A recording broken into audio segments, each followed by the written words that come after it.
Dans le studio du podcast présenté par Mehdi Amala, Luana Belmondo, cuisinière d'origine italienne passionnée par les saveurs de son pays, s'est confiée sans langue de bois sur sa carrière.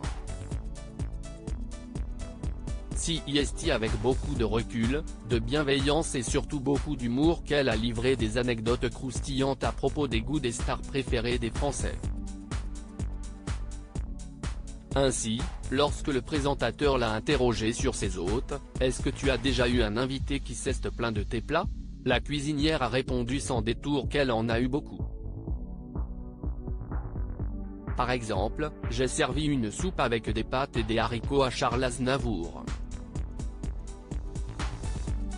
Mais malheur. Je lui ai dit que j'y avais ajouté de la couenne de jambon. Ce à quoi il m'a répondu, mais non. Tu n'as quand même pas mis du lard. Sans goûter il a dit, de toute façon manger, elle ne sera pas bonne, s'est souvenue, amusée, la femme de Paul Belmondo.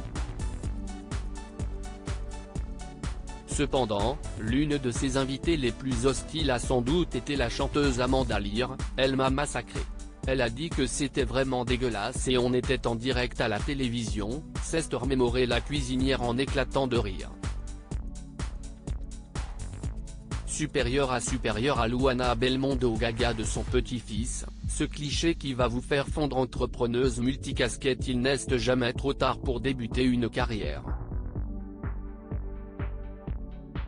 Alors qu'elle avait 35 ans, la Romaine s'est lancée en cuisine à l'instar de sa mère avant elle. « Je dis toujours que je suis née dans une casserole », a-t-elle confié au micro de Burnout. Humble quant à son parcours, elle a pourtant laissé son mari Paul Belmondo, fils de la légende du cinéma Jean-Paul Belmondo, admiratif et celui-ci ne tarit pas d'éloges à son sujet en interview. C'est une femme qui n'arrête pas de prendre des paris, elle se lance toujours dans des projets qu'elle ne connaît pas. Une entrepreneuse qui en 2010 s'est fait remarquer à la télévision et à la radio, puis en publiant par la suite plusieurs livres comme À table avec Luana en 2012 ou Mes recettes bonne humeur en 2016. Sur sa lancée, elle a poursuivi avec la création de la Luana Box dans laquelle, les passionnés de cuisine retrouvent des produits artisanaux. Avec un tel succès, ces plats ne semblent pas si dégueulasses aux yeux des gourmets.